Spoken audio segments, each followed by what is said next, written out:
A, Unit 6, Arrays, Lesson 4, the for each loop and arrays of objects.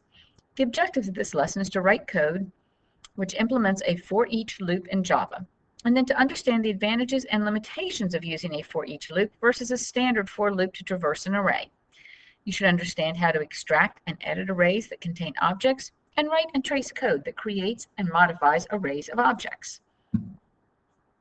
This lesson covers a new kind of loop, the for each loop, also called the enhanced for loop, that is used with arrays.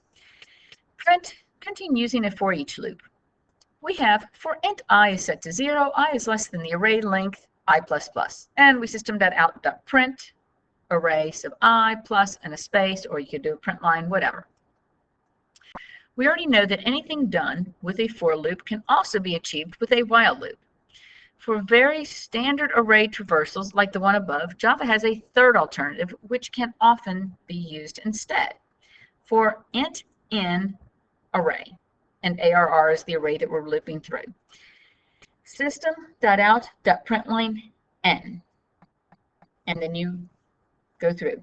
Notice that int in, this array is an integer, or is an array of ints. So n, this is just saying for every n that's an array, and you start at the beginning and go to the end. Okay. Generic format works for all data types. This structure is called an enhanced for loop or a for each loop, and means you don't have to worry about declaring a new int and comparing it to the length of the array in order to traverse the array.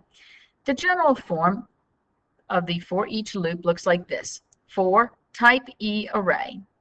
This basically means for each item E of data type in the array, perform some action. So for every int, in the previous one, for every int in ARR, print it out, which comes afterwards in curly braces like a normal for loop. We call the variable E the enhanced for loop variable. The primary difference between a regular for loop and the for each loop is that while a for loop says do something a certain number of times, the for each loop simply says do this with every item in the list. Not to, but with. So there's a big difference there.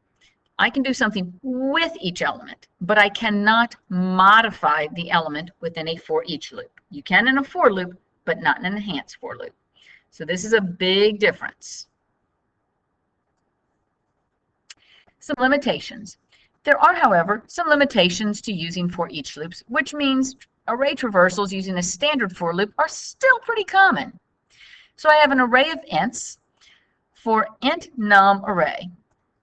Okay, num plus plus system.out.print num plus a space. Okay, here you are making changes to num, not to the array element. So int num says I'm going to get the num from the array, so I get 2. But then I'm going to increase 2, and then I'm going to output it. But I'm not changing the 2 in my original array. Okay? So then I'm going to go back and I'm going to get the next one, and I'm going to, with it, I'm going to increase that value and then print that value out, and so on. But my array up here does not change, because notice as I print this out, I get 3, 6, 4, 8, 10. System.out.print a new line. This \n just prints a new line. Down here, all I'm going to do is print out that array again, and notice it's back to 2, 5, 3, 7, 9. Okay? Note, remember that I'm making the change to num, not to the array element, which is why when I print out the array after this first loop, nothing has changed within the array. Remember, you do something with each element, not to each element. Okay, arrays of objects. And this is a little bit hard to read, maybe up on the board, but you've got it in your notes. Let's take an array, let's look at arrays of objects, and take a look at the following 2 classes. I have a class called kid, and within the kid, I have their name and whether they're nice or not. And then I've got my default constructor and I've got my parameter constructors. Then my accessors. I can get the first name, great, and I can get whether or not they're nice. Then public void set first name, so I can set their first name, and I can set whether or not they're nice. Over here on the right-hand side, public class Santa list, an array of kid objects. Okay, here's a new class. The first class was a kid. Now I've got a Santa class, an array of kid objects. So within Santa list, I have another list of kids, or another array of kids. And then private Boolean read the list, private Boolean checked it twice. Santa list. This is my default constructor. It's a list of kids is created. Objects get null as default value. For int I set to 0, I is less than children.length, I plus plus, children sub I is set to new kid.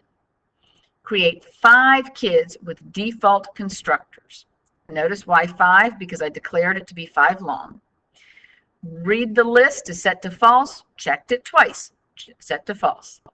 Now, Santa list kid, Boolean R, Boolean C.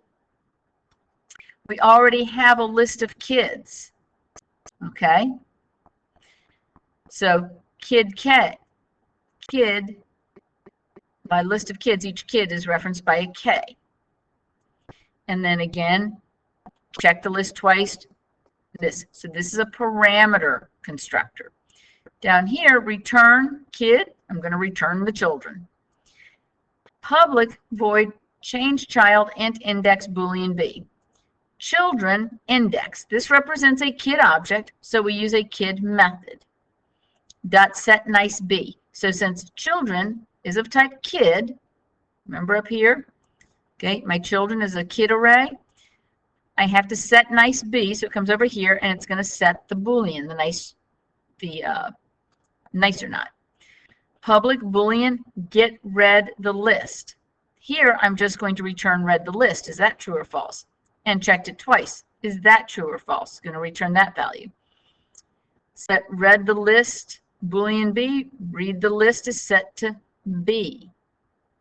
Okay, this is where I'm setting it true or false. Checked it twice. Again, I'm going to set it equal to the value of whatever was passed. While objects and classes help to organize things, it can be a little confusing in the beginning, and you've got to make sure that each time you're looking at a particular variable, you know what type of object it is. Now, let's look at the driver class, the class with the main method, to see how we can work with the array of objects. So I've got my public class Santa. And in my main method, I get a scanner and I set up my kid list. So I've got my 5 kids. Print I starts at 0, goes to the end of the link. System.out.println, enter a first name. So I get that and I set that equal to the name of the kid. Then system.out.println, 1 naughty, 2 nice, get the input, and I set that. So I've got an array of kids, but the objects are not created. They have the default value of null. Oops, see if you can see the word of. Create a kid object with parameter constructor. Okay, here I'm creating it with the parameter constructor. I'm finding out the name of the kid, and I'm finding out whether the child is nice or not. Santa list, ho, ho, ho, is set to new Santa list, my class. False, false. So I'm going to get my class, I'm going to initialize read the list and checked it twice to false. Getting the array of kids from Santa list. Kid Christmas list is set to ho, ho, ho, dot get children.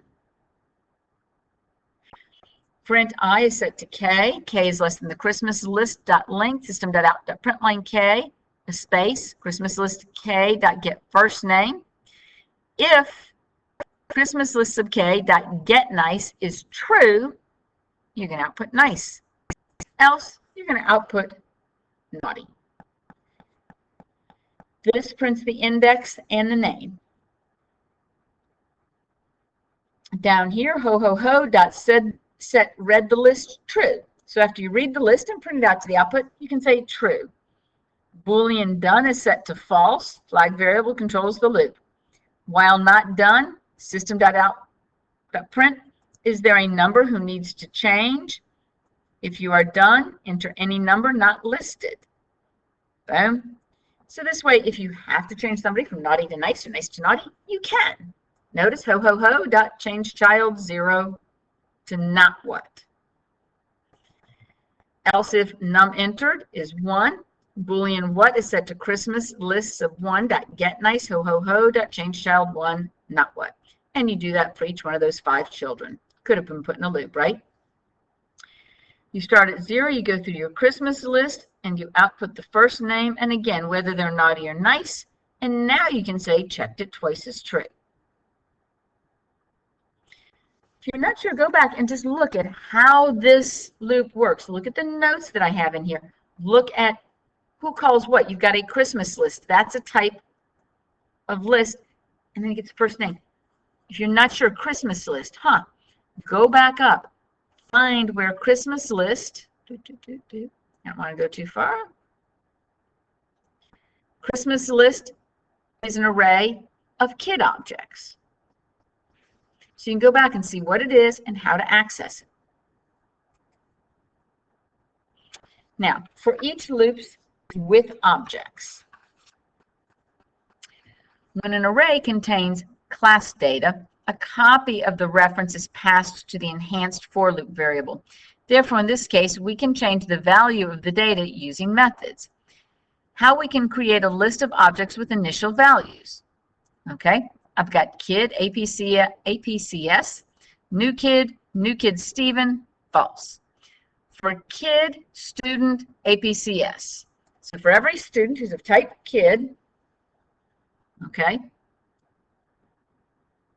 in APCS, in the list APCS, we're going to do student that get first name and whether or not they're nice, okay, and then we're going to set nice to true.